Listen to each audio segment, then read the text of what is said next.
Forget you. Yeah, it's working.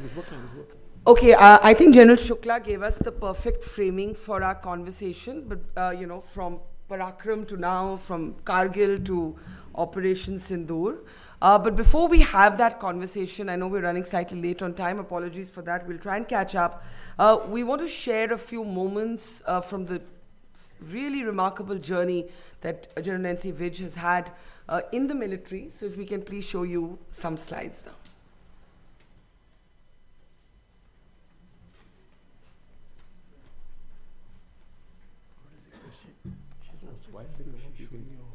Yeah, if it's going to take a bit of time, I think we can get the conversation going maybe in the meantime. Oh, there they are. Just a moment. Don't see it on the other side. Oh, I thought they were. Okay, so I think those slides are about all the key milestones in General Vij's journey in the military. And I do urge all of you to read this book. I had the good fortune of being able to read an advance copy to prepare for this conversation. And as we see these slides, I think we can start the conversation. General Vij, I'll start with you. Your book begins with Kargil. And, for me also as a reporter, starting my journey as a journalist, reporting Kargil to 26 years later, reporting Operation Sindoor, so much has changed and yet so much has not changed. In your book, you write that the clear instruction from the government at that time was to not cross the line of control. And we know now that particularly for the Air Force in Kargil, that made maneuvers very, very complicated because they had to actually maneuver in the mountains, provide the sort of, fire that would soften the targets that our soldiers were moving up to, but without crossing the line of control. Now, as General Shukla just said, that kind of hesitation, or some might even call it timidity, has gone. When you look back at that, and I know your book addresses this, but do you believe that that political instruction to not cross the line of control was a mistake? Would Kargil's outcome have been different had there been a freer hand to the military? Well, you are right on that account. The instructions which were given to us were very clear that you will not cross the line of control, and also very importantly, you will only launch the operations in this area. You see, militarily it is a very, very unsound proposition, and I remember that one of the former chiefs, I will not name him, he came to the MO few days after the operation of Kargil, and he told me, what a stupid way to fight. Why did you people go in Kargil? Because rightly, why are you attacking uphill in an area which you have just lost? There were many other areas where we could have gone, and we should have gone, and we would have done that, and we had planned. But the government had its own restraint. Now, in a democracy, I have said in my opening remarks also, that it is our job to tell the government what is right or what is wrong, in our view. But the government has their own way of thinking. And that time, because of the nuclear thing which had been done by us, they didn't want to take any chances. They were worried about Pakistan's nuclear bluff, which now the Prime Minister has called, very rightly, that no nuclear bluff will be accepted. And we were also in a situation where even your anti-insurgency operation, anti-militancy operation were curtailed because of the worry about the nuclear. Correct. So that is the government's worries and government's problems. I'll briefly ask you an unrelated question because it ties into whether the military knows best or the government knows best, and how do you find that synergy? There's a different part in the book where General Vij talks about Siachen, and how when Dr. Manmohan Singh was Prime Minister, there was an attempt to sort of initiate some sort of peace process around Siachen. You stood up to that very firmly, and Dr. Manmohan Singh called you a hawk. I'm going to give away little teasers from the book because I've had the advantage of reading it. Could you share that story? Hawk is the good thing to hear, but coming it from Dr. Manmohan Singh was very surprising. Yes. And General Vikram and JJ will remember, when we briefed him, and he came with this proposal immediately after their government had taken over. And they wanted to pull out of Siachen go back by a certain distance themselves and us and also the Pakistanis. We told them it's not possible for two reasons. That we cannot trust the Pakistanis. If you say go back 5 kilometers, 7 kilometers, whatever it was, we will take much more time than the Pakistanis would do. And they'll come and occupy Siachen and we'll never be able to reoccupy it. We'll never be able to retake it. And that we must tell you very clearly and professionally. And if we have to do it at all, which we don't advise and suggest, then it should be done in terms of our capability to reach the objective before them. He was very unhappy on that, but he was a very polite gentleman and he said that, what do we do? I said, sir, it's simple. The infiltration is taking place every day. It cannot be done without the Pakistani support. Yeah. But it is happening, and yet we don't want to put the finger on them. Number two, also what is important is, while our own Prime Minister is visiting Lahore on a bus peace yatra which was much touted, the Pakistanis are including into Kargil, and yet we want to believe it. Not possible. We don't recommend. The rest, you are the government. You can give the instructions whatever you want. Yeah. Then he said, okay, where can we discuss it? And I said, okay, my old office, I remember that, DGMO's office. I took him there, and his entire CCS went with him. And they came out after half an hour, of course. They served coffee, because coffee in that office was a very normal thing. It came every 5 minutes.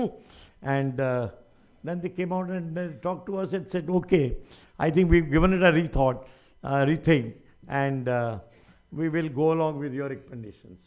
Yeah. Can I say a word? Yes, please, sir. You know, Jaswant Singh was the foreign minister and defense minister at that time. He gave a talk in the USA.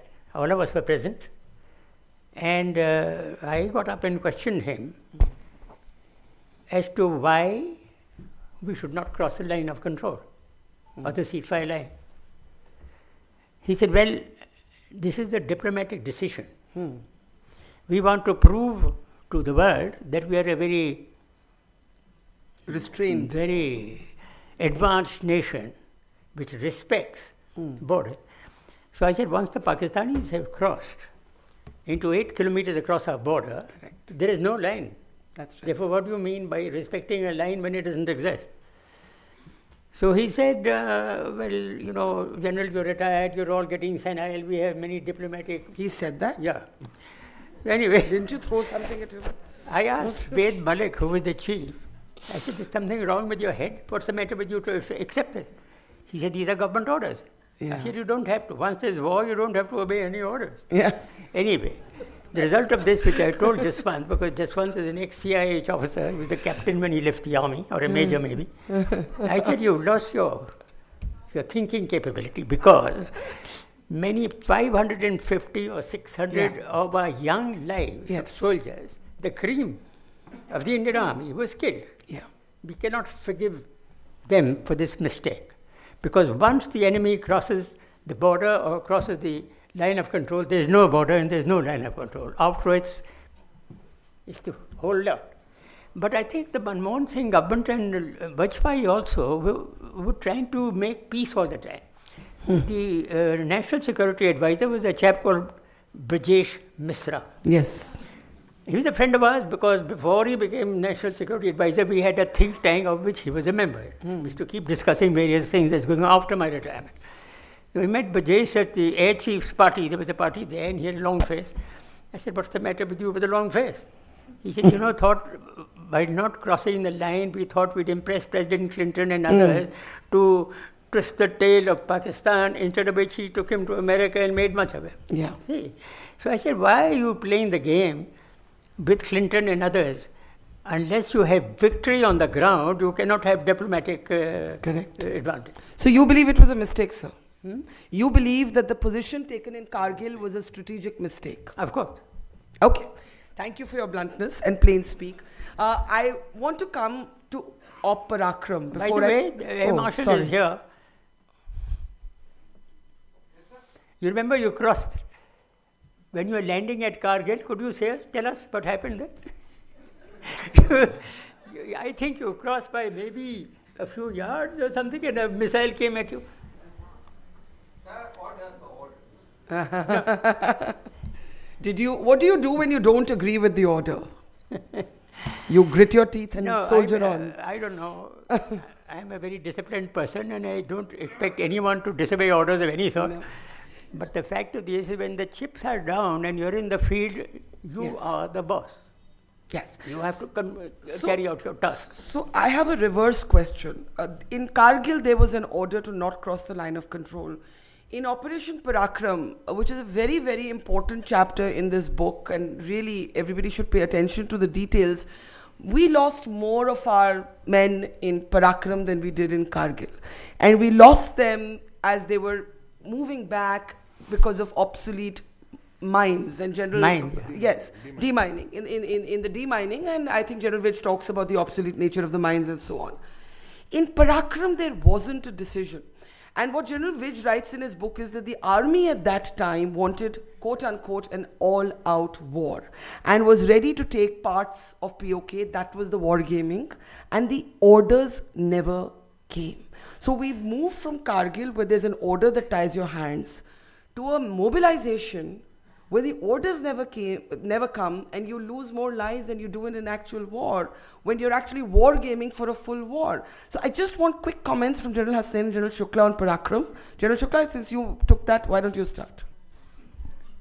So see, my comments are like this. This civil-military relationship is a very elevated concept. Yeah. In fact, it goes on to say that the civilian is right even when he is wrong. The political principle. The civilian has a right to be wrong. One. Two, when the military agrees to the political direction, then it is a politico-military decision. For example, if I differ with the political class, but I persuade him, but if I agree, then it's a joint decision. Now we can't say that the politician is to blame. Correct. That's the second. So it's an elevated concept. And if you read General Vij's book, these are the trials and tribulations. This is what makes good generals leaders. They have to be faced. And even the political class evolves. And there are some real challenges, like when Mr. Vajpayee, in my view, sir, I don't know what you think, was determined to go Kalu Chak. Look at that whole nuclear terror thing. Yeah. For that, the larger strategic community in Delhi is responsible for falling to that bluff. Finally, we've all got our act together to call the bluff, but it has taken years. So that's the largest thing. And one last point. See, if this principle was between two democracies, it would be wonderful. But how it played out was that here was a professional military submitting to political control, which you should, and there was a rogue, if not so professional military, bucking civilian control. And then they took advantage of it in an institutional manner. Yeah. And that became the problem. And therefore, this book is extremely important for all serious students, because where do you have a chief recording the day-to-day problems? There's one more point. There has to be a very close relationship between the chief and the Prime Minister. I got this from Sam Manekshaw. He said, when there is war, there are only two people who count. In our case, the army chief, because it was a land war, and the Prime Minister. If these two are one-to-one, no in-between minister, even the defense minister, has any say. Now, in Sam's case, he was one-to-one with Mrs. Indira Gandhi, so whatever he said went. For instance, when we had to sort out terrorism in Punjab, and I happened to be the chief, I spoke personally to Rajiv Gandhi, who was then the chief. I said, could we carry on and will you give me the go-ahead? He said, yes, go ahead. And whatever I wanted was done, and we did that.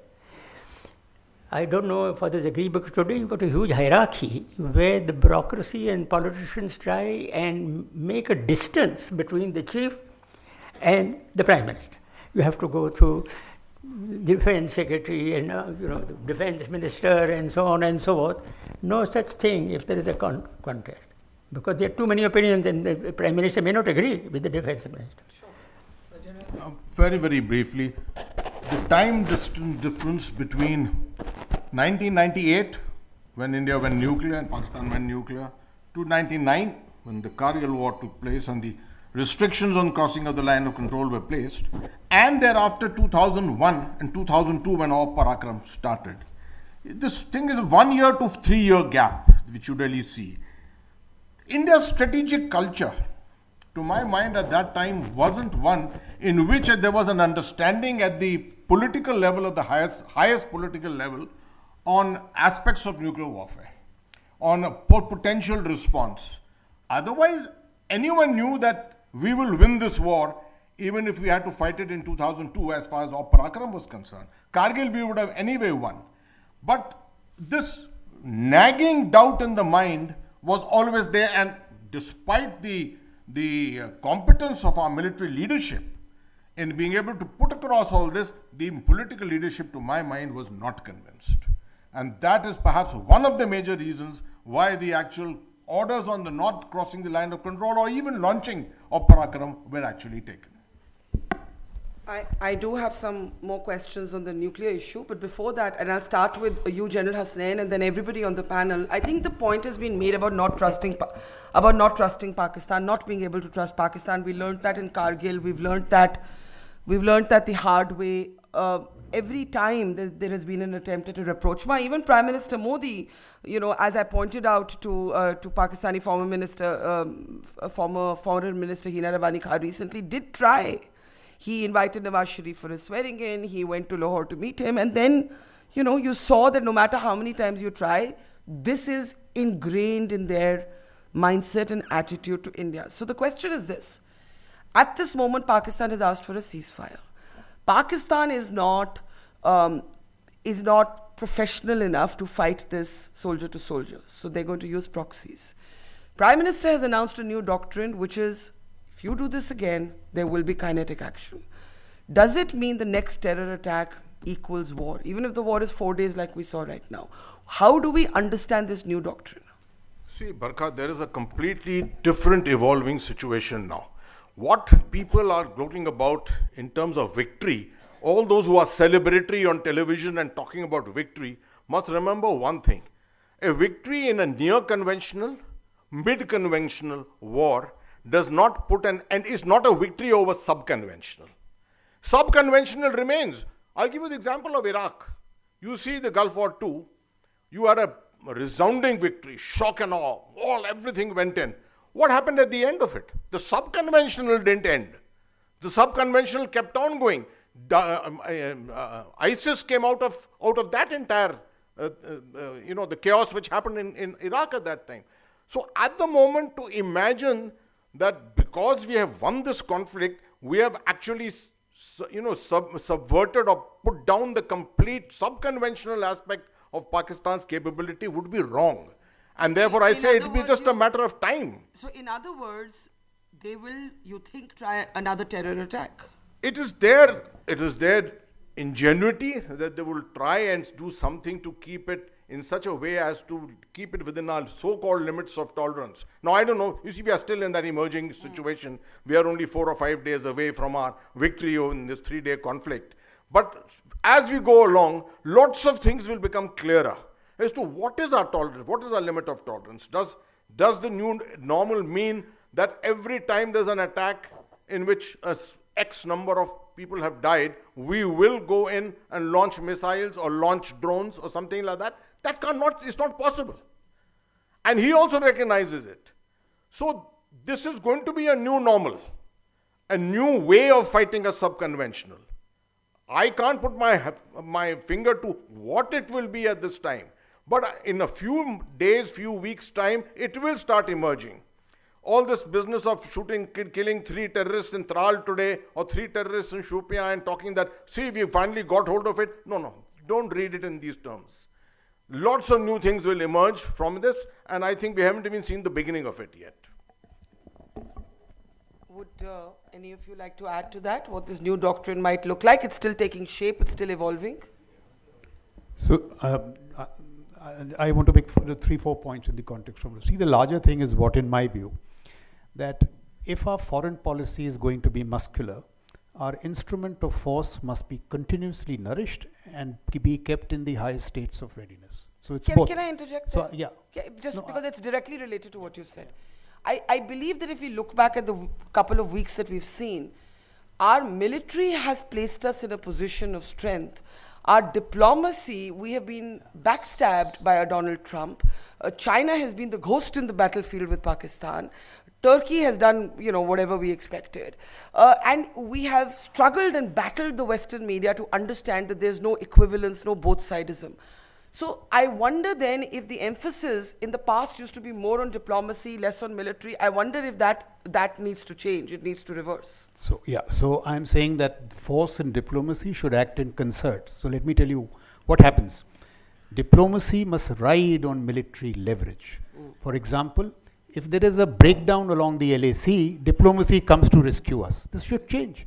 So if we invest in defense and focus on deterrence more than war fighting, all this will fall into place. 3, it is my view that if there is one country which has an even grimmer security environment than Israel, it is us.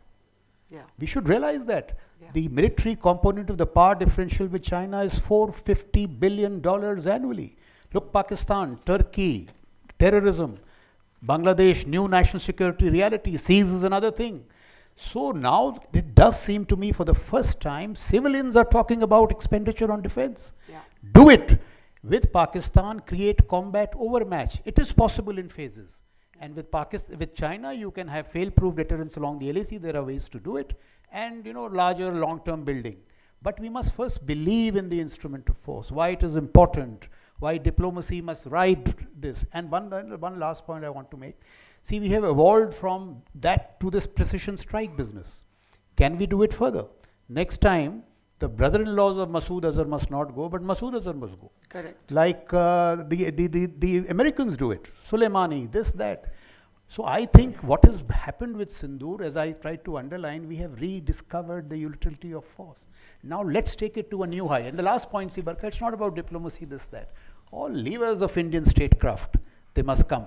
Because now we are becoming third, fourth largest economy. As we enter the bigger power competition, our whole game in national security needs to step up. I have a question for General Vij and General Sharma. You write in your book, sir, that the only way to avoid war is to be prepared for war at all times.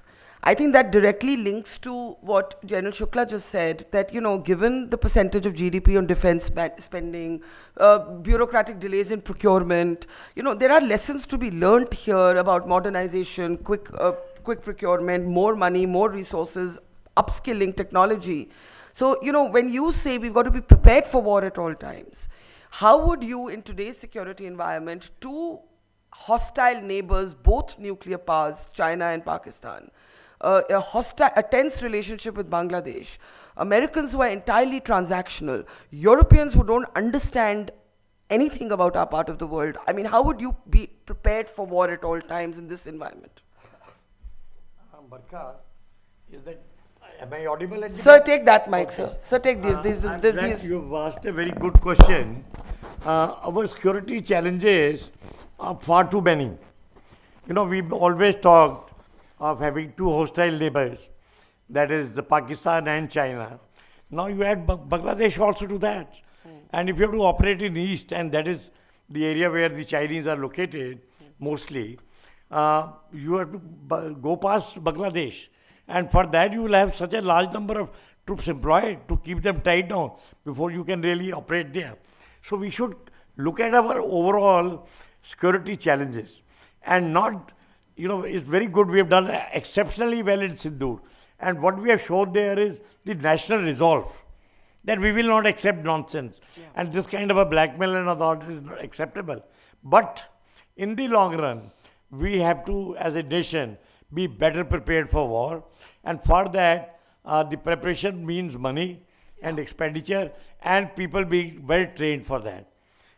Theaterization is a very good concept to take us in that direction, provided we really set it up well and back it up with the resources. Resources are required. Human, of course, element is very, very important, as I said earlier also. So I think India needs to now, as to what terms of GDP, because percentage of GDP is not important. What is important is how much money is going to go in. Because GDP is related to, your percentages are related to the GDP. Correct. If your GDP is 10 trillion, then obviously 2% will also perhaps work. So I think there is a requirement for us to look at it far more seriously, and for us to say that we are prepared for two-front war, or now maybe 2.5, and then the insurgency put in may become 3. It's a bit of a understatement, or an overstatement, I would say. Okay. Thank you. With everybody's permission, because we're late on time, I'll open it up for questions from the floor. I think we have 10-15 minutes, maybe. So please, sir, we'll need a mic on the floor, if we can get a mic. There are mics on the floor? Sir, यहाँ पे ले आइए बीच में.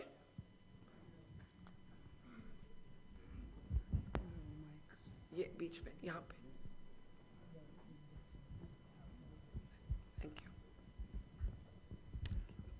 First off, thank you for writing the book, and of course it was an erudite conversation across the panel. And first of all, I'll make 2 remarks and then my question.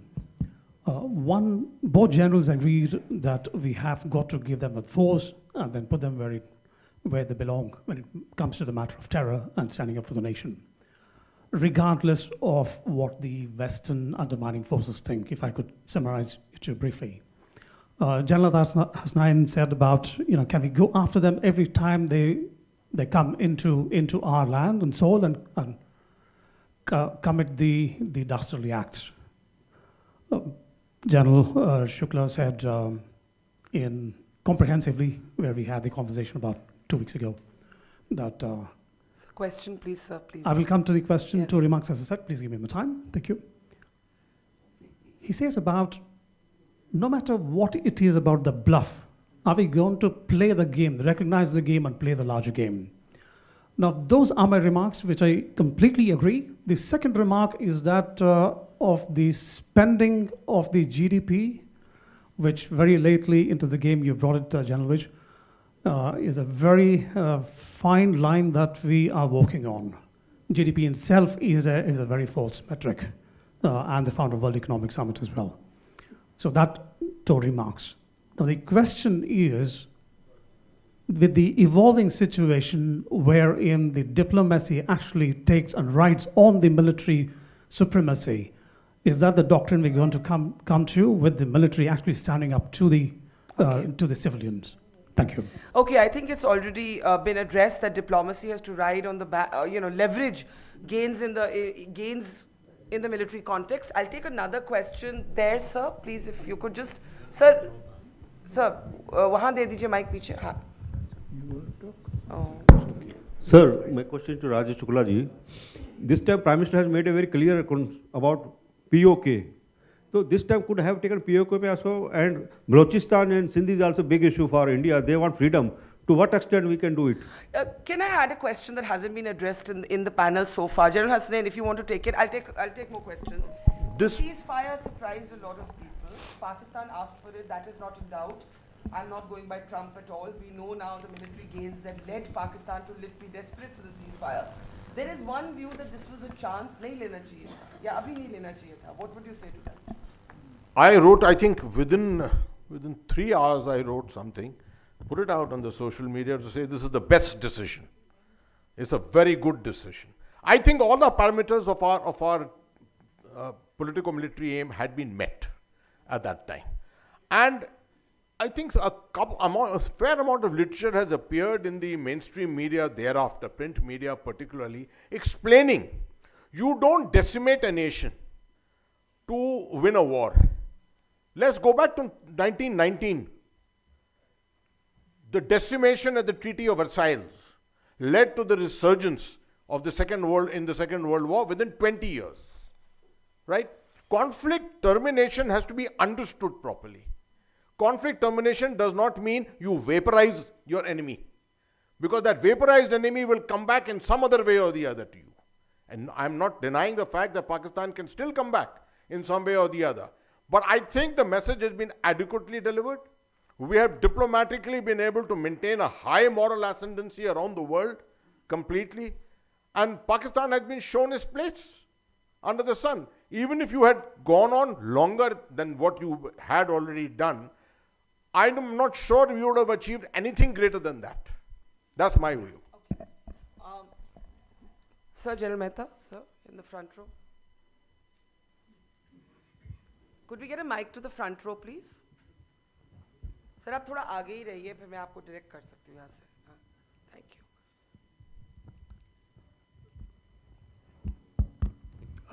Thank you very much. Congratulations to General Widge for being able to get his book out because it's extremely important that some of the key aspects of decision making come out in the open as they have, and some old issues that are unknown in the present are in the public domain. I'm sitting in amongst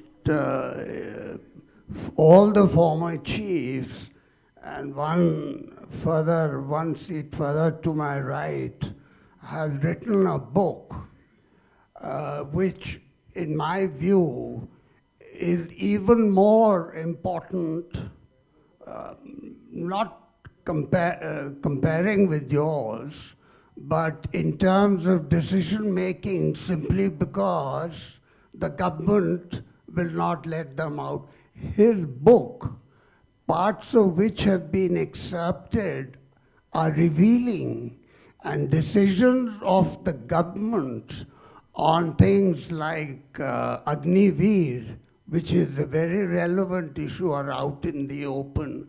So I hope that the General's book is out in the ring sooner than later. My question, though, is for General Widge. I think the context of what we are discussing today in relation to Sindoor is being put against Parakram.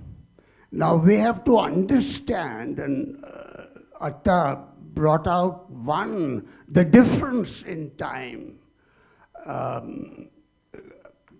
Parakram, and I'm coming to the question, Parakram was coercive diplomacy.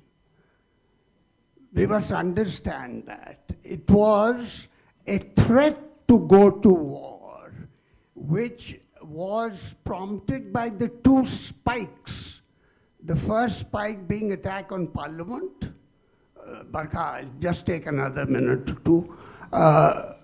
The first spike being the attack on Parliament, and the second strike, more importantly, was Kalucha. Public outrage. You know, we all work on public outrage. Pahalgam is the outcome of public outrage. But the times have changed, and in 2001, and like in Kargil, there was no nuclear doctrine written. The nuclear doctrine got written until 2003. Parakram is 20102, Kargil is 99. And the second big difference is technology. Yes, I mean, where were we in 1999? And for General Raj Shukla, there are two Armored Corps officers on the dais. Just one thing. Gunner. Raj Shukla? He looks like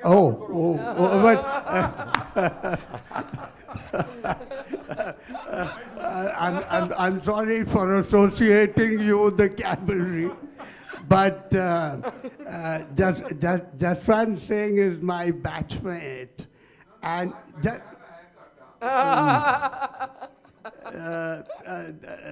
so in Parakram, this Jaswant Singh refers to strategic restraint. In my about to come out book on Parakram,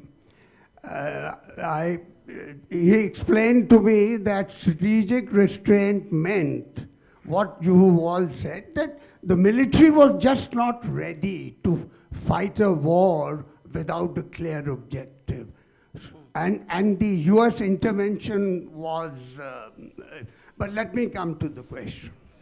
My question, Nirmal, is Paddy told me that there were 2 D-days, one in January, 9th of January, and the other was 9th. May. May? In May when Kaluchak happened. Soon afterwards. 14th And, May. and 9th of June, thereabouts. And they were all ready to go into war. All our 3 corps were mobilized in the south. So the question really is, from your ringside seat, how close do you think we were to war, or is this war, was this a bluff? So, the thing is, as far as the armed forces were concerned, they left no stone unturned to be ready as fast as possible. And this Indian Army deploying, and the Navy, the Air Force, of course, is always ready. Navy also fully moved, 100%. And the government didn't share their inner mind to us. They were in a hurry. But this much I know, that on 16th of December, Brijesh Mishra spoke to me, and that those days the NSAs used to talk to the DGMOs mostly. And he said, look, Condoleezza Rice says, Condi, he used to call him Condi, and she is Ragab, and she has certain questions. So the point is, the government was being pressurized by the others. And now what they were thinking in their heart about, I don't know. That's why I mentioned the reasons to you. Was coercion a possibility? Coercion means compellence. And compellence only comes about by action. Compellence doesn't come by facing each other up face to face. Right? So that we didn't do. The armed forces were itching to go. As a matter of fact, the 3 chiefs' comments after that war, the air chief said that this kind of a deployment and not acting means that loss of credibility. The exact words were loss of credibility. The naval chief was very outspoken. He, in a meeting, told the Prime Minister, and the Prime Minister repeated to him, you will not cross this, you will not do that. But he said, sir, you don't have a political aim, you are not telling us. Right? So there was a bit of a exchange of thoughts. The army chief also said that we have done nothing. So if the chief felt that they have not achieved anything worthwhile, then I do not know how much of coercion was really achieved on the other side, who as it is put the shutters on and never listened to anything sensibly. So I think Operation Parakram, where we lost 1,000 people, double of that of Kargil, spent about 6,000-7,000 crores of rupees, which is one of the guesses. There's no study being done. And loss of human lives because of major problem of fuses. A lot of people died in mine laying because we were in such a desperate hurry. While demining, we didn't lose because we could take our own time. So I do not know what were the gains of Operation Parakram. We spent 8-9 months there. The equipment also came out in a condition which was pretty worn out.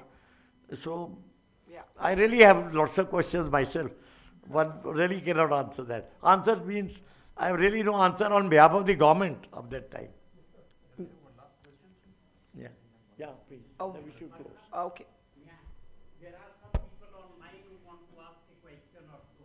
I see. Could allow them. Okay, how do I get those questions? We can hear them, I suppose. They're online, so I have to read them out, or, oh. Please go ahead if you can hear me. Could you hear me? No, we're not able to hear you. Yes, I can hear you, Barka. Hi, please go ahead, sir, with your question. Please go down the corner. Okay, sir. I have a question and I have a comment, General Which was my boss. My felicitations on the release of the book. Can't wait to get a copy of the book. Quick comment on and then the question. Sir, I'm not sure you covered that aspect of the Bhuj earthquake, which happened in 2001.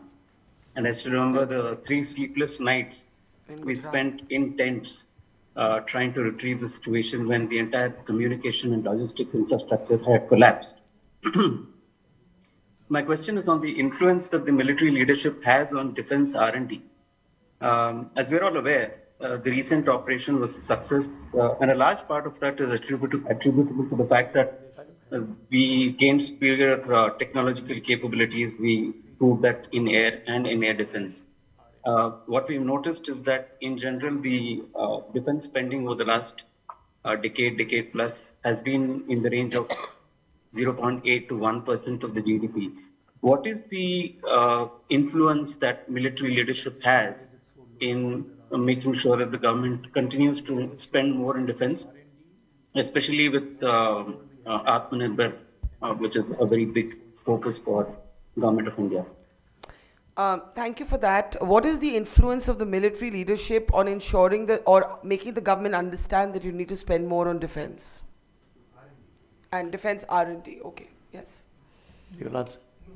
I mean, yes. You see, my knowledge, I'm sorry, it will be little outdated because we retired some time back. But the fact is, what I know of my time, that you do suggest things to the R&D, but since their progress is not as fast, now I'll give you example of LCA. LCA is not moved really. And now we are stuck with looking for the 5th generation fighter and we don't know where to go. And which is a very serious matter.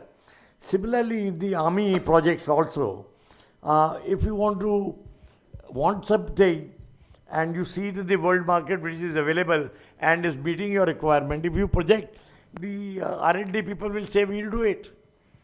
They're wonderful if they can do it, and that's what should be done. But the military technology and development takes a lot of time. It has a lot of gestation period. And for that, things don't happen that fast. You have to, in the meanwhile, depend on a mix of your own production and with the outside purchases, plus also perhaps working on an arrangement of manufacturers outside to come and manufacture in India and jointly develop. Perhaps that may be a better system, but I don't think there is much of influence as such. I have heard lots of things being talked about HAL. I hope my knowledge is not very good on that, but some Air Force officer may be able to answer it as to how much has the HAL achieved and as per the requirements. And I may be wrong in that. I may be. So just 2-3 quick points on R&D. So I'll just give you some figures and therein lies the answer. America spends $975 billion annually on R&D. $700 billion comes from the private sector. Where is our private sector? The government is fine. Private sector has to step up on R&D. China is $575 billion. We are less than $40 billion. So the question is absolutely right. We have to step up on R&D. The second point I wish to make is, General Manoj Pandey is here, even General Naravne, a lot of good stuff happened on technological innovation. The future is with startups. That's the lesson of Ukraine. So we have to move away not only from PSUs, but even less of private sector and more of startups. Because the guys delivering in Ukraine are Elon Musk, Alex Karp, Luca Palmi, not PSUs. So I think that's the way forward. Okay, I'm really sorry, but I'm being told that we have to stop here because we could spend the next many hours here talking about all of these issues. I would request General Vij now to deliver the closing comments and the vote of thanks, sir. Sir, yahin se bol lijiye. Okay. Well, ladies and gentlemen, as we come to the close of the program, I would like to express my gratitude to all of you for having come all the way to attend this book launch. I understand that in Delhi, traveling is a major issue, and delaying any further perhaps would not be desirable. But very kind of you to come all the way. Our chief guest, General Sharma, it was very kind of him to accept my request and come and then very actively share his views and his experiences of his own time, for which we are grateful to him. Unfortunately, he's gone down for 2 minutes and he's not here. And thanks to my brilliant panelists, General Atta Hasnain and Raj Shukla, for their views and also their reflections on what is going on and how they feel about it. And both of them are very active in this particular field, so they're pretty updated on that. Barkha, of course, is an old known hand, and she made her mark in Kargil, I thought, but other day I saw her, we wanted to meet before this program, and she was traveling in a car in somewhere close to Udi, or I don't know, where were you? Jammu, sir, Jammu. I was in Jammu. Yeah, so she had gone back to her reporter's days. So I think the old habits die hard. Absolutely. That's an issue. But a great work by the panelists and by Barkha, our moderator, who's done a wonderful job. And I will also like to thank my friend Kalal Vijay, for my old regimental mate, for having been a great help. But for him, all this arrangement which you see here, my contribution is zero. Frankly, he is the one who's worked on it. I will also like to thank Messrs. Bloomsbury, who were born with me because this book got delayed. They had to do some work on it again, and but they were very cooperative, and I'm very grateful to them. Nitin Balecha is here, so is Kunal, who's publicity, who's handles publicity in a big way, and also our editor Jayashri, who's not here. They've been very kind and to help me get this book out. Now, writing a book is often a solitary journey, no doubt about it. While you're writing, nobody is interested in what you're writing and what you've done. But the feeling is, and I'll quote here, Samuel Johnson, a known writer, who has said that a writer only begins a book. A writer only begins a book, a reader really finishes it. And that is the reality of life. Because how the book is received, how people enjoy it, it lies with them. And I think, Barkha, before we finish, we may like to request the publisher to say a word of thanks. I'm so sorry. And also I would like to add that General Vij will be here outside to sign copies of his book. Do pick up a copy if you haven't already. And if the publisher would now like to step up and maybe say something before we close. Yes.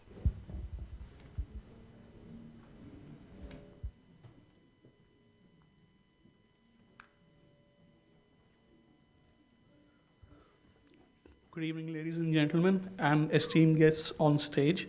It is with immense pleasure that I stand here today and to have attended this book launch for one of the most coveted books in this year, Alone in the Ring, Decision Making in Critical Times by General N.C. Vij. You know, I still remember the time when me and my team actually met General Vij in VIF last year, and we were discussing about the nuances of the book in terms of what will be the coverage of the book and what exactly will it turn out to be. But I can tell you, today as a publisher, I'm really glad that we have included all the relevant topics like the Kargil War, various operations like Operation Parakram, Operation Kukri, the LOC fencing, which is one of the most important aspects, as you mentioned, the Cold Star Doctrine, that is very important. But my personal favorite still happens to be Operation Sarp Vinash, because I think General Atta Hasnain mentioned 64 terrorists being flushed out completely. They were neutralized. You know, as a civilian, I have many questions. He used to have a lot of questions in terms of what is the nature of the operations and what happened exactly. He didn't go into many details because he's not supposed to, but he was very, very kind enough to answer all these questions. It's also very interesting to know that little of the book, the title of the book is actually inspired from Muhammad Ali's Rumble in the Jungle, as you mentioned initially. You know, so there was a bout against George Foreman. Ali was given a lot of advice in terms of how to handle Foreman, but he shut his mind from all the voices near him and decided to go by the instincts since he was alone in the ring and only he could have influenced the final outcome. Of all the things in the book, there is one thing that has come out very clearly, and that is decision making in critical times, which happens to be the subtitle also. So whether in the army, internally or externally with the government, or in every chapter it is related to a particular decision that's been made by him, or at least he's influenced that. So that is exactly the reason why this book actually runs thematically and not chronologically. Anyway, I won't take a lot of time now, a lot of time has already passed. So I'd like to congratulate General Vij once again for this book, and I'm sure it'll become a bestseller in the market and will do great numbers, especially considering today's times where we are seeing a lot of action. Thank you, sir.